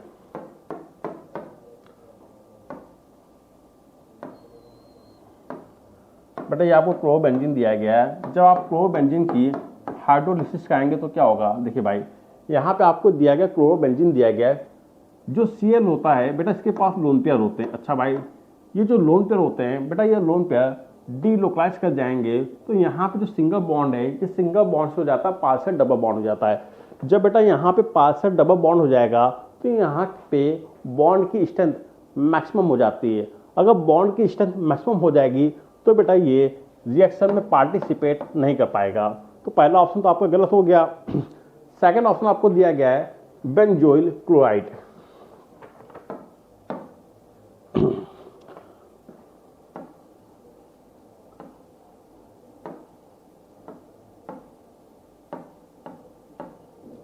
ये बेटा आपको दिया गया बेंजोइल क्लोराइड दिया गया। और जब आप बेंजोइल क्लोराइड की वाटर के साथ हाइड्रोलिसिस कराते हैं तो बेटा यहाँ पे ये कन्वर्ट हो जाएगा बेंजोइक एसिड में, ये बना लेगा बेंजोइक एसिड बना लेगा।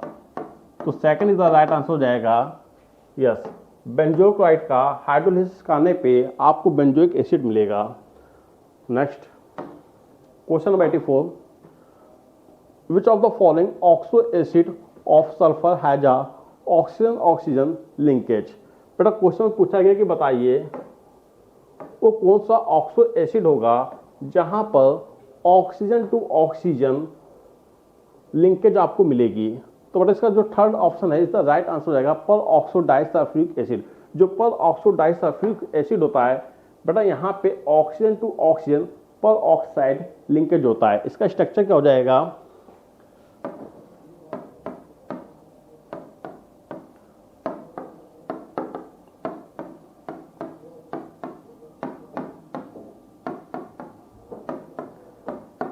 ये होता है पर ऑक्सो डाइसल्फ्यूरिक एसिड होता है बेटा, यहाँ पे ऑक्सीजन टू ऑक्सीजन लिंकेज होता है। यही आपसे क्वेश्चन पूछा गया था, third is the right answer हो जाएगा। Next question number next, carboxylic acid have a higher boiling point than aldehyde, ketone and even alcohol. बेटा जो कार्बोक्सिलिक एसिड होता है इनका जो बॉइलिंग पॉइंट होता है वो एल्डिहाइड, कीटोन एंड कुछ अल्कोहल से ज्यादा होता है। ऐसा क्यों होता है? Formation of intramolecular hydrogen bonding, गलत। बेटा यहाँ पे इंट्रामोलिकुलर हाइड्रोजन बॉन्डिंग नहीं होती है, बल्कि जो कार्बोक्सिलिक एसिड होते हैं ये बना लेते हैं intermolecular hydrogen bonding. Yes, intermolecular hydrogen bonding होने के कारण इनका मॉलिक्यूलर वेट अधिक हो जाता है और इनका बॉइलिंग पॉइंट ज़्यादा हो जाता है। तो formation of a carboxylate ion गलत दिया गया। More extensive association of a carboxylic acid via van der Waals force of attraction, wrong. Next क्या है, formation of a intermolecular hydrogen bond. Yes, जो कार्बोक्सिलिक एसिड होते हैं बेटा इनके पास हाइड्रोजन बॉन्ड होता है, हाइड्रोजन बॉन्ड होने के कारण ये इंटरमोलिकुलर हाइड्रोजन बॉन्ड बनाते हैं, जिसके कारण इनका मॉलिक्यूलर वेट बढ़ जाता है, ये पॉलीमर बना लेते हैं। फोर्थ इसका राइट आंसर हो जाएगा। Next, when orthophosphoric acid is heated to 600 degree Celsius the product form. चलिए भाई, क्वेश्चन में कह रहा है कि ऑर्थोफॉस्फोरिक एसिड है, ऑर्थोफॉस्फोरिक एसिड को यदि हम 600 डिग्री सेल्सियस पे गर्म करते हैं तो प्रोडक्ट क्या बनेगा। बेटा सबसे पहली बात तो ये होता है कि जो ऑर्थोफॉस्फोरिक एसिड होता है H3PO4, जब आप इसको 300 डिग्री सेल्सियस पे हीट करेंगे तो बना लेगा H4P2O7 बना लेता है। ये कहलाता है पायरोफॉस्फोरिक एसिड कहलाता है। बेटा इसे कहते हैं पायरोफॉस्फोरिक एसिड कहते हैं। और जब आप पायरोफॉस्फोरिक एसिड को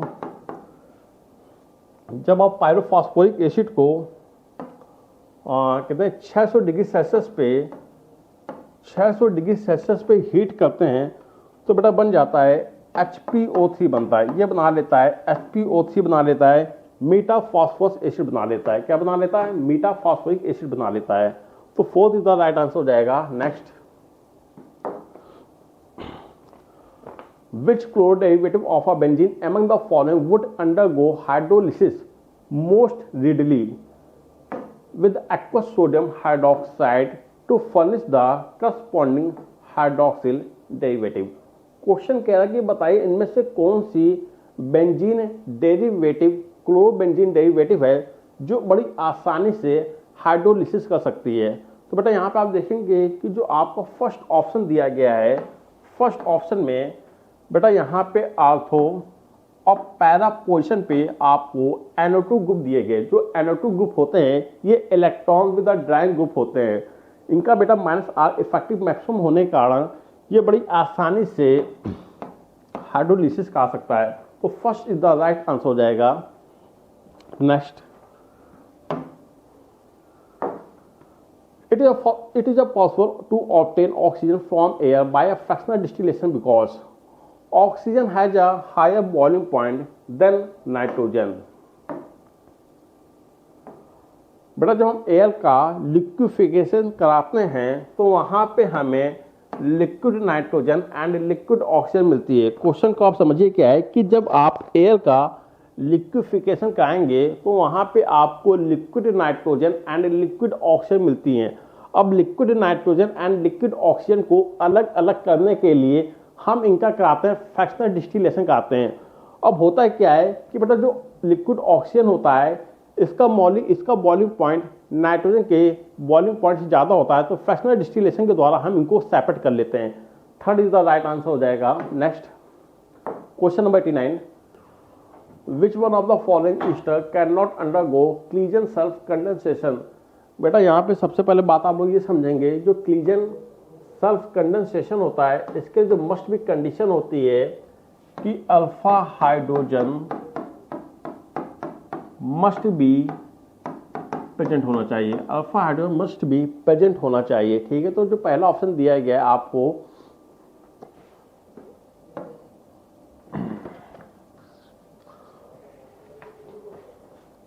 ऑप्शन नंबर फर्स्ट,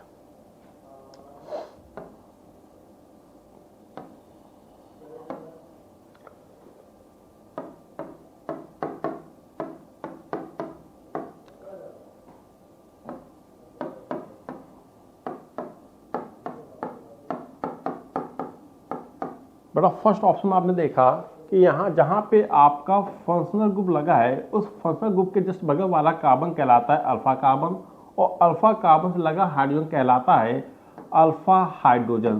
तो बेटा इसके पास तो अल्फा हाइड्रोजन है, मतलब ये सेल्फ क्लीजन कंडेंसेशन देगा। अगला देख लेते हैं, सेकंड ऑप्शन आपको दिया गया है। हाँ बेटा जो सेकंड ऑप्शन दिया गया है, इस सेकंड वाले ऑप्शन के पास कोई भी अल्फा हाइड्रोजन नहीं है, नो अल्फा हाइड्रोजन। क्वेश्चन में आपसे यही पूछा गया कि बताइए कौन सा ईस्टर क्लीजन सेल्फ कंडेंसेशन नहीं देगा, जिसके पास अल्फा हाइड्रोजन नहीं होगा वो नहीं दे पाएगा। Second is the right answer हो जाएगा। Next, when Cl2 gas react with the hot and concentrated sodium hydroxide solution, the oxidation number of chlorine changes from। Question कह रहा है कि जब हमने सोडियम हाइड्रोक्साइड, जब हॉट सोडियम हाइड्रोक्साइड में Cl2 गैस को पास करेंगे तो बताइए बेटा इसकी जो ऑक्सीडेशन नंबर में क्या क्या चेंजेस आएगी। तो सबसे पहले तो बना लेगा NaCl प्लस NaClO3 बना लेगा। बेटा यहाँ पे आपने देखा कि यहाँ पे इसकी ऑक्सीडेशन नंबर 0 है, 0 से चला गया -1 पे चला जाएगा, और बेटा -1 से यहाँ पे आ गया +5 पे आ गया। तो यहाँ पे जो ऑक्सीडेशन नंबर में चेंजेस आ रहा है 0 to -1 एंड +5 पे। Second is the right answer हो जाएगा। आइए next, question number 91, the structure of intermediate A in the following reaction. भाई क्वेश्चन में आपसे इंटरमीडिएट ए की बात की जा रही है। तो बेटा यहाँ पे आपने देखा कि जो रिएक्टेंट साइड है ये आपको दिया गया क्यूमीन। क्वेश्चन नंबर 52 में मैं आपको बता चुका हूँ कि जब आप क्यूमीन का ऑक्सीडेशन करते हैं तो बेटा यहाँ पे जो ए जो इंटरमीडिएट बनेगा ये बनेगा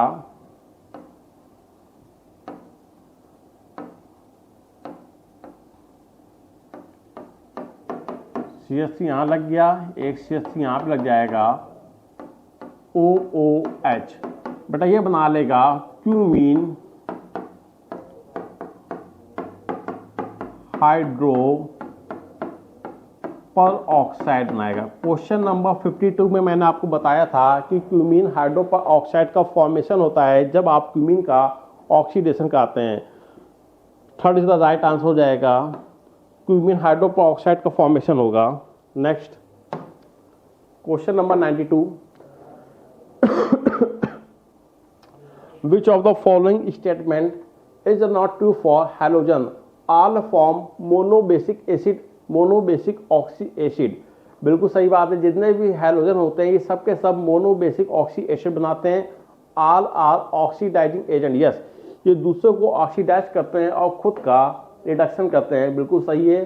थर्ड क्या है, all but fluorine shows positive oxidation state. बेटा गलत है, जो फ्लोरीन होता है वो हमेशा नेगेटिव ऑक्सीडेशन स्टेट शो करता है। हमेशा नेगेटिव ऑक्सीडेशन स्टेट शो करता है। आपसे रॉन्ग स्टेटमेंट पूछा गया था, third is the right answer हो जाएगा। और फोर्थ ऑप्शन आपको दिया गया chlorine has the highest electron gain enthalpy. Yes, पूरी पीरियोडिक टेबल में जो क्लोरीन होता है ये हाईएस्ट इलेक्ट्रॉन गेन एंथैल्पी होती है। Next, during osmosis flow of water through semi permeable membrane. बेटा ऑस्मोसिस के दौरान वाटर का जो फ्लो होता है सेमी परमेबल मेम्ब्रेन के द्वारा, वो कहाँ से कहाँ होता है? लोअर कंसंट्रेशन से हायर कंसंट्रेशन पे होता है। बेटा लोअर कंसंट्रेशन से हायर कंसंट्रेशन पे होता है। जब आप ऑस्मोसिस कराते हैं तो बेटा यहाँ पे जो सॉल्वेंट पार्टिकल होते हैं इनका जो नेट माइग्रेशन होता है लोअर कंसंट्रेशन से हायर कंसंट्रेशन की तरफ होता है। First is the right answer हो जाएगा। Next, the variation of the boiling point of the hydrogen halide is in the order HF, HI, HBr, HCl। What explain the higher boiling point of a hydrogen fluoride. कौन कौन से option दिए गए हैं? पहला option दिया गया कि there is a strong hydrogen bonding between HF molecule, बिल्कुल सही है, बिल्कुल सही दिया गया है। The bond energy of a HF molecule is a greater than in a hydrogen halide.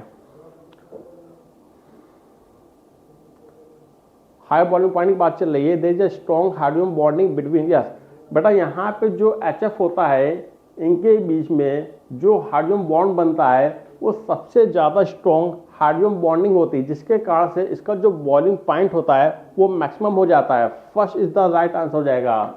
ऐसा क्यों होता है? क्योंकि इनके बीच में बनने वाला हाइड्रोजन बॉन्ड मोर स्टेबल होता है। Next, aqueous solution of ammonia consist of. बेटा जो अमोनिया होता है ये बॉन्स्टेड बेस होता है।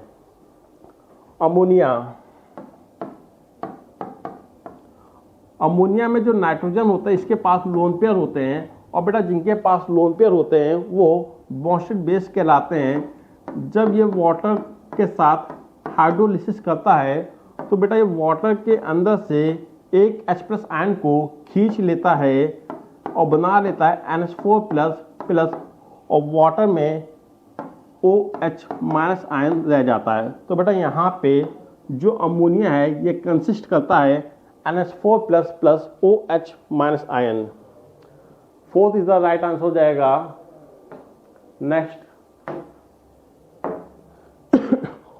Oxygen will directly react with each of the following element except।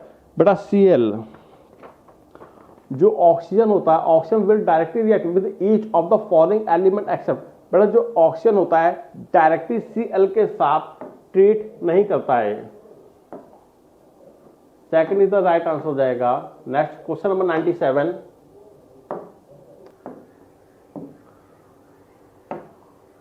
Question number 97 में आपसे प्रोडक्ट पी पूछा गया है।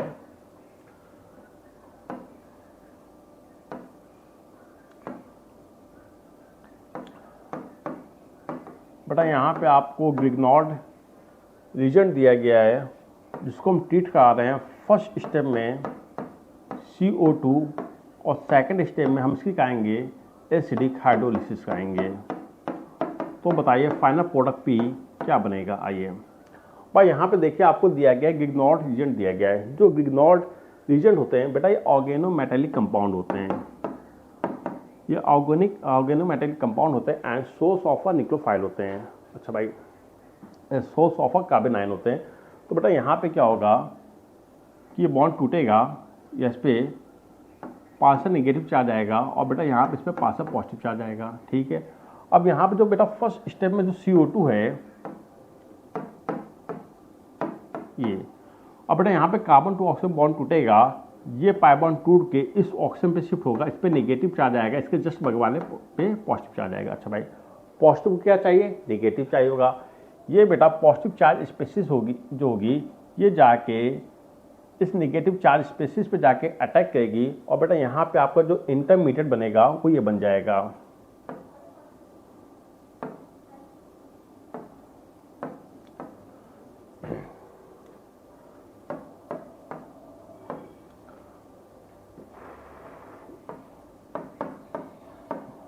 ये बन जाएगा आपका इंटरमीडिएट बन जाएगा। अच्छा भाई, सेकंड स्टेप में बेटा हम इसकी कहा देंगे एसिडिक हाइड्रोलिसिस कहा देंगे।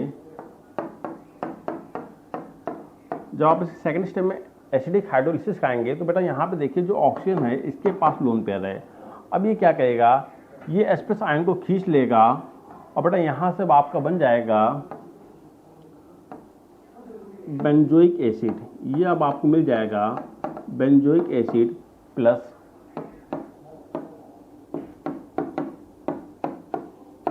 Hydroxyl magnesium bromide plus hydroxyl magnesium bromide. तो यहाँ पे जो फाइनल आपका जो प्रोडक्ट बनेगा वो बनेगा benzoic acid. Second is the right answer हो जाएगा। Okay, in a feeder craft reaction टॉलिन can be prepared. भाई क्वेश्चन पूछा गया, बताइए कि फीडर क्राफ्ट रिएक्शन के द्वारा टॉलिन को कैसे प्रिपरेशन किया जाता है। तो भाई टॉलिन के द्वारा टॉलिन का हमें फॉर्मेशन करना है with the help of a feeder craft alkylation. तो बेटा फर्स्ट ऑप्शन में आप देखेंगे कि यहाँ पे आपको जो फर्स्ट ऑप्शन दिया गया है यही आपका राइट आंसर हो जाएगा। बेंजीन आपको दिया गया है और यहाँ पे हमने ले लिया है एसिड क्लोराइड। बेटा इसके साथ लेते हैं एनहाइड्राइड, लुईस एसिड कुछ भी ले सकते हैं, AlCl3 लेंगे। ठीक बेटा, ये कैसा है, ये लुईस एसिड होता है जिसके पास इलेक्ट्रॉनों की कमी होती है। बेटा यहाँ पे होगा क्या कि वाला जो Cl है ये अपने इलेक्ट्रॉन पेयर को लेके अलग हो जाएगा और बेटा इस कार्बन के ऊपर आ जाएगा पॉजिटिव चार्ज आएगा। अब ये पाई बॉन्ड टूटेगा और ये जाके किसी एक कार्बन पे नेगेटिव, उसके बगल वाले में पॉजिटिव चार्ज आएगा। अब बेटा यहाँ पे जो इलेक्ट्रोपॉजिटिव है बना है, ये जो आपका जो इलेक्ट्रोफाइल बना है ये इलेक्ट्रोफाइल जाएगा और बेटा इस नेगेटिव चार्ज स्पेसिस के ऊपर अटैक करेगा और बेटा यहाँ पे आपका फाइनल प्रोडक्ट बन जाएगा टॉलिन। So first is the right answer हो जाएगा। Next question number 99, the mixture that form maximum boiling azeotrope is a. भाई मैक्सिमम बॉइलिंग एजियोट्रॉप मिक्सचर क्या होता है, वाटर प्लस नाइट्रिक एसिड, याद होना चाहिए था, वाटर प्लस नाइट्रिक एसिड होता है। Next question number 100, an ideal solution is a form when it's component. बेटा यहाँ पे आपको आइडियल सॉल्यूशन का फॉर्मेशन करना है। तो पहला ऑप्शन दिया गया have a no volume change on a mixing. Yes बेटा एक सॉल्यूशन हमारे पास AA है और दूसरा सॉल्यूशन हमारे पास BB है। इन दोनों को हमने मिलाया तो एक सॉल्यूशन तैयार हुआ, AB हुआ। बाद में मान लो कि यहाँ पे जो AA है ये 50 ml है और बेटा BB भी 50 ml है। जब इन दोनों सॉल्यूशन को हमने आपस में मिलाया तो बेटा यहाँ पे जो फाइनल वॉल्यूम आया वो 100 ml आया। बेटा जो आइडियल सॉल्यूशन होते हैं उनमें चेंज ऑफ वॉल्यूम जो होता है वो 0 होता है और बेटा जो चेंज इंथैल्पी होती है वो 0 होती है। जो फोर्स ऑफ अट्रैक्शन AA के बीच में है वही फोर्स ऑफ अट्रैक्शन BB के बीच में होगा। बेटा वही फोर्स ऑफ अट्रैक्शन A और B के बीच में होगा। तो यहाँ पे जो चेंज इंथैल्पी आएगी वो 0 आ जाएगी। तो both the above characteristic, third is the right answer हो जाएगा। चलिए भाई